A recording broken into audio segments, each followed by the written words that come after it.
खूप भाविक आहे दरवर्षी तो माता पण जाय त्याने खातर 101 रुपये तिने ताराचंद साहेब ही लोटाली त्याला खूप खूप मोठे दबावून जाने खोला काटवाली भैया रवे नहरवे बोलो मेरा बेला रवे खोला काटवाली भैया रवे नहरवे बोलो मेरा बेला रवे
दिलीप महाराजांनी 21 रुपया देतात याला माता की खूप भाविक आहे दरवर्षी माता के जाए हा नाही का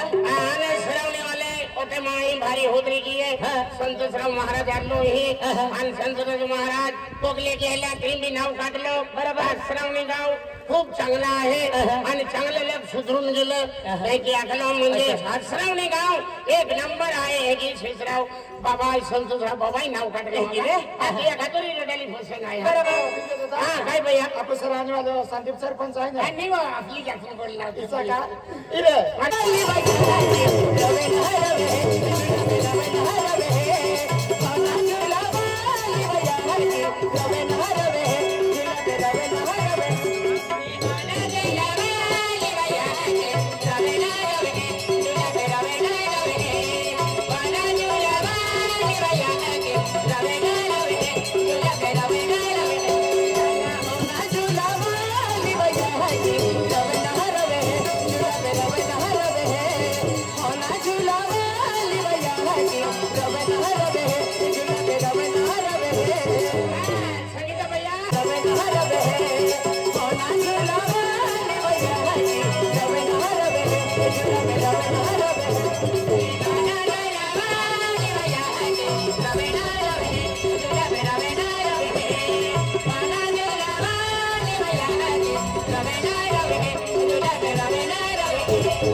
संजू ड्रायव्हर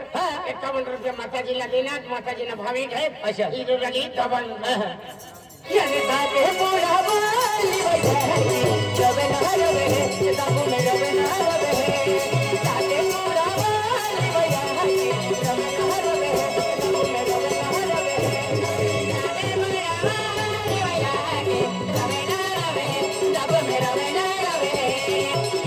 पोळा बाली वैयाची जवे नहरवे दाबून जवे नहरवे साथे पोळा बाली वैयाची जवे नहरवे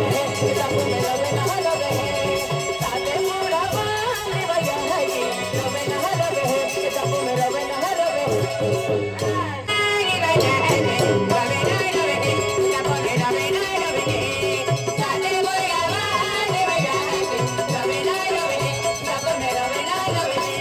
नहरवे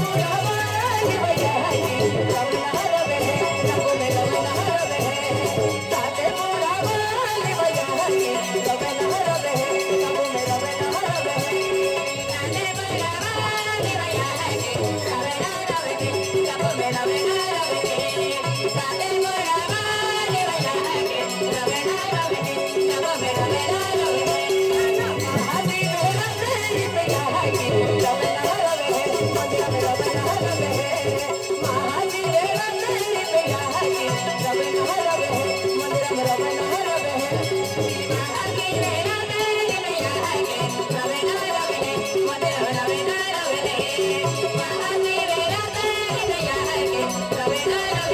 Madame